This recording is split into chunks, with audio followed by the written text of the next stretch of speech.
ጤና ይስጥልን ክቡራት ተመልካቾቻችን ከካፋ ቴሌቪዥን ለሳቱ ያዘጋጀናቸውን ዜናዎች ይዘን ቀርበናል። ከዜናዎቹ ጋር ብሩክታይት ብርሃን ነኝ። የራሱን ተልዕኮ ከመወጣት በተጨማሪ ሰራተኞቹ ራሳቸውን ቤተሰቦቻቸውና ሀገራቸውን ከኤችአይቪ ኤድስ በመጠበቅ ብቁና አምራች ዜጋ እንዲሆኑ ጥረት እያደረገ መሆኑን የደቡብ ምዕራብ ሪጅን ኤሌክትሪክ አገልግሎት ገለጸ።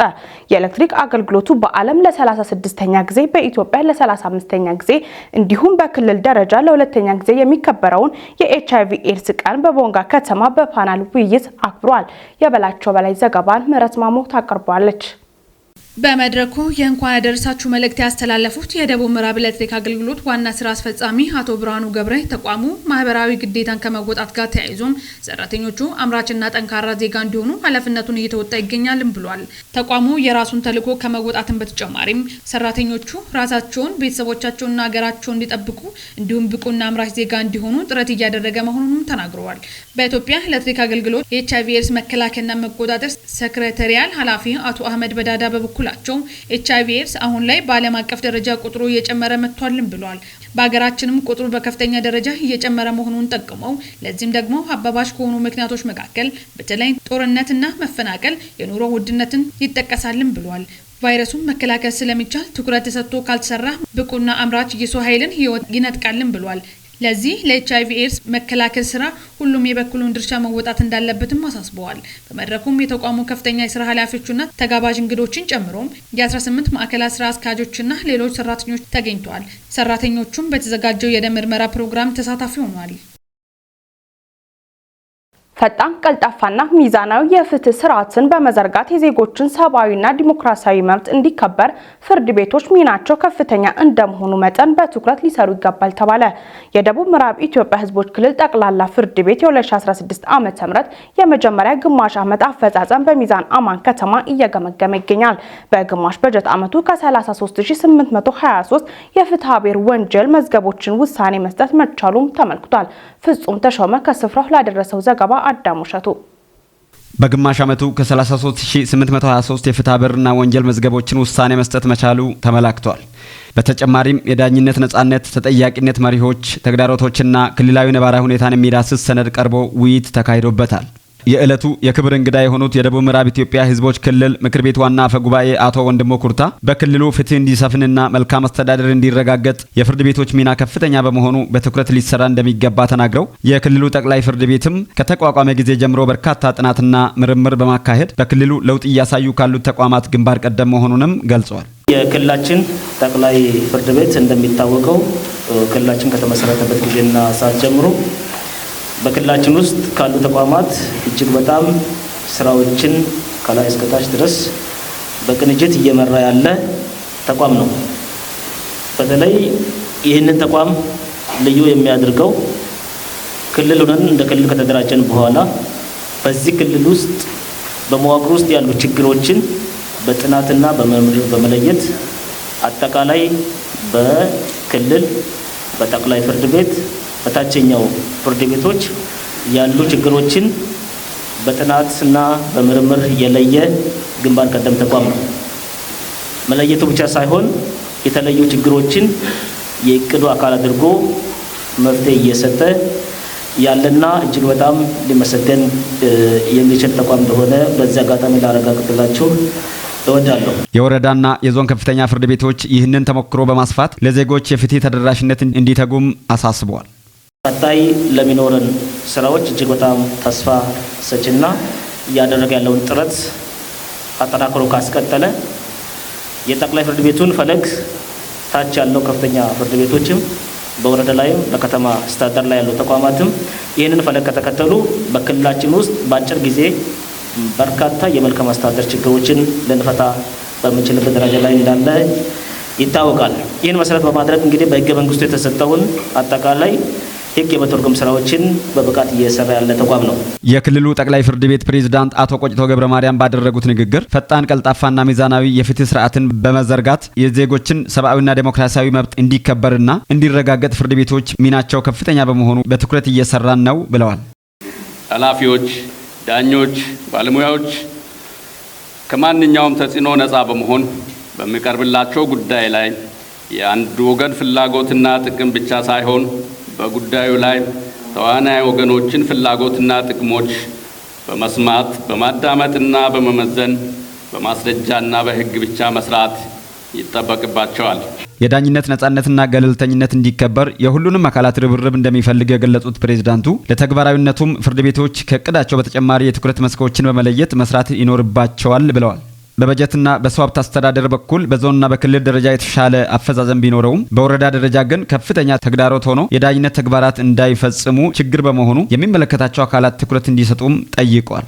በግማሽ በጀት ዓመትም በክልል ፍርድ ቤቶች 37372 የፍትሐብሔርና ወንጀል መዝገቦችን እልባት ለመስጠት ታቅዶ 33823 ውሳኔ መስጠት መቻሉን ፕሬዝዳንቱ ገልጸው 3559 የፍትሐብሔርና ወንጀል መዛግብቶች ወደ ቀጣይ ግማሽ ዓመት መሸጋገራቸውንም ተናግረዋል። ይህም እቅድ ለመፈጸም ከተያዘው 97.3% መሳካት መቻሉም ተመላክቷል። በተጨማሪም የዳኝነት ነጻነት፣ ተጠያቂነት መሪዎች፣ ተግዳሮቶችና ክልላዊ ነባራዊ ሁኔታን የሚዳስስ ሰነድ ቀርቦ ውይይት ተካሂዶበታል።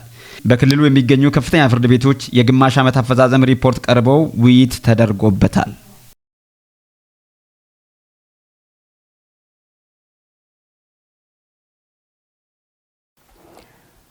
የካፋ ዞን ጨታ ወረዳ ብልጽግና ፓርቲ ቅርንጫፍ ጽህፈት ቤት የፐብሊክ ሰርቫንት አባላት የ2016 ዓ.ም የሁለተኛ ዙር የብልጽግና ፓርቲ አባላት ኮንፈረንስ መድረክ አካሂዷል። በመድረኩ የህብረተሰቡን መልካም አስተዳደር ችግር ቅድሚያ ሰጥተው እየፈቱ መሄድ ቀዳሚ ተግባር መሆን እንዳለበት ተጠቁሟል። ማርሼ ሴፉ ተጨማሪ አለው። የወረዳ መንግስት ዋና ተጠሪና የብልጽግና ፓርቲ ቅርንጫፍ ጽህፈት ቤት ኃላፊ የሆኑት አቶ ከተማ ከፍ ያለው በመክፈቻ ንግግራቸው እንዳነሱት በሀገር ደረጃ እየተከናወኑ የሚገኙትን ልማትና እድገት ማፋጠን የሚቻለው በሁሉም ዘንድ በሚደረግ ድጋፍና ማበረታታት ነው ብለዋል። የፓርቲ አባላቱም ከመንግስት ጎን በመሆን ሀገርን ማሻገር እንዳለበትም ጠቁሟል። ከዚህም ባሻገር እስካሁን የነበረው በፓርቲና በመንግስት ተግባራት የተከናወኑ ጠንካራ ጎኖችን ማስቀጠልና ደካማ ጎኖችን ደግሞ በማረም ርብርብ በማድረግ ውጤታማ ስራ መስራት እንዳለበትም አሳስቧል። እስካሁን በተሰሩ የስድስት ወር የፓርቲና የመንግስት ተግባራት አፈጻጸም ሪፖርቱን የብልጽግና ፓርቲ ፖለቲካና ህዝብ ግንኙነት ዘርፍ ኃላፊ የሆኑት አቶ አለሙ ዘውዴ በዝርዝር አቅርቧል። የወረዳ ዋና አስተዳዳሪ አቶ መብራቱ መሸሻ እንደገለጹት በአጠቃላይ በወረዳችን ደረጃ ያሉ የፓርቲ አደረጃጀት ስራዎችና የልማት አጀንዳዎች ላይ ሁሉም አባላት ርብርብ በማድረግ የተሻለ ውጤት እያስመዘገበ ያለ መሆኑን ጠቅሰው እስካሁን የነበሩ አፈጻጸሞች ላይ የታዩ ክፍተቶችን ለማረም የተቀመጡ የቀጣይ አቅጣጫዎችን ወስደው ተግባራዊ ማድረግ ይገባልም ብሏል። በመድረኩም ሁሉም የወረዳ አመራርና የፐብሊክ ግንባር አባላት እንዲሁም የቀበሌ አመራሮች ተገኝተዋል።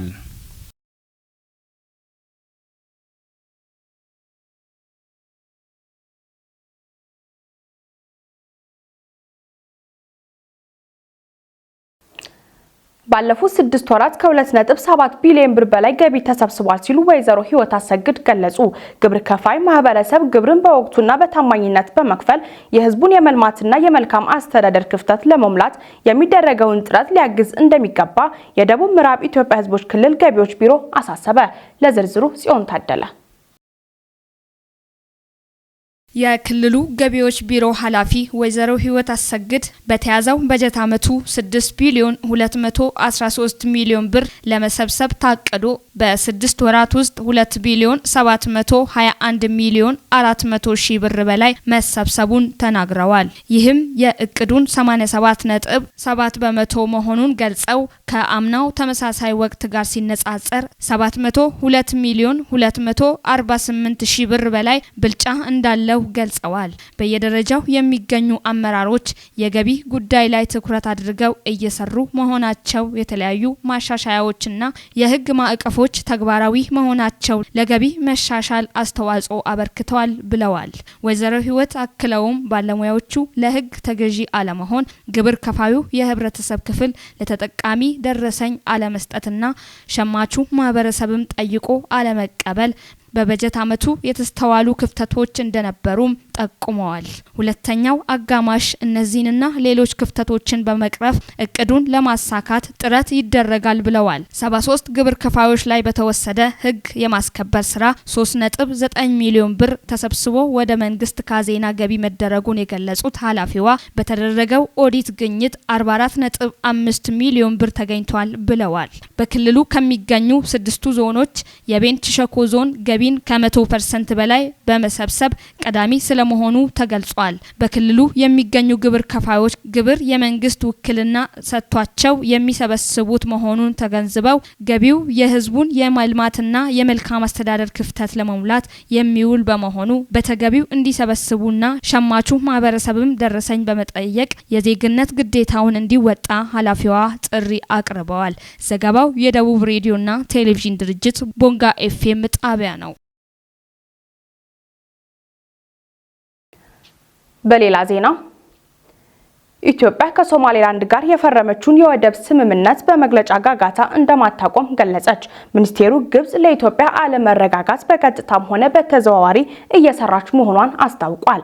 ከካይሮ የሚደመጡ ተደጋጋሚና ተመሳሳይ መግለጫዎች ለውጥ እንደማያመጡ ተገለጸ። ለአላይን ዘገባ እንደሚከተለው ይቀርባል።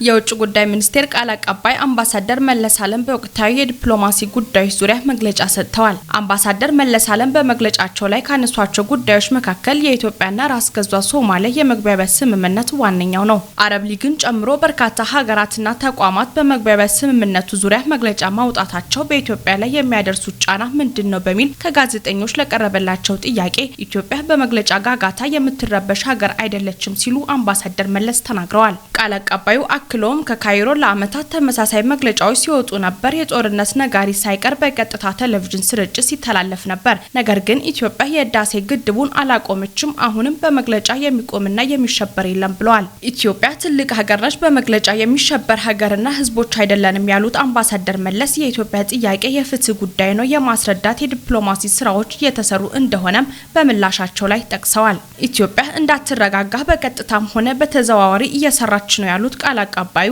ኢትዮጵያ ለብቻዬ ልጠቀም በሚል ያቀረበችው ጥያቄ እንደሌለም አምባሳደር መለስ ገልጸዋል። የሶማሊያ ፕሬዝዳንት ሐሰን ሼክ መሐመድ ኳታርን በጎበኙበት ወቅት እንዳሉት ኢትዮጵያ ወደብ ብታገኝ እንደማይቃወሙ፣ ነገር ግን የሌላ ሀገር ሉዓላዊነትን ባልጣሰ መንገድ መሆን አለበት ሲሉ መናገራቸው ይታወሳል። ኢትዮጵያ ከራስ ገዟ ሶማሌላንድ ጋር የተፈራረመችውን ስምምነት እንዳትተገብረው ያለችው ሶማሊያ ጉዳዩን በዲፕሎማሲ ለመፍታት ዝግጁ መሆኗን ፕሬዝዳንቱ ገልጸዋል። አምባሳደር መለስ በመግለጫቸው ላይ ያነሱት ጉዳይ 37ኛው የአፍሪካ ህብረት የመሪዎች ጉባኤ ሲሆን ጉባኤው ከየካቲት 9 እስከ 10 2016 ዓ.ም ድረስ በአዲስ አበባ ይካሄዳል ብለዋል። ጉባኤው በሰላም እንዲጠናቀቅ የቅድመ ዝግጅት ስራዎች እየተጠናቀቁ መሆኑንም ቃል አቀባዩ ተናግረዋል።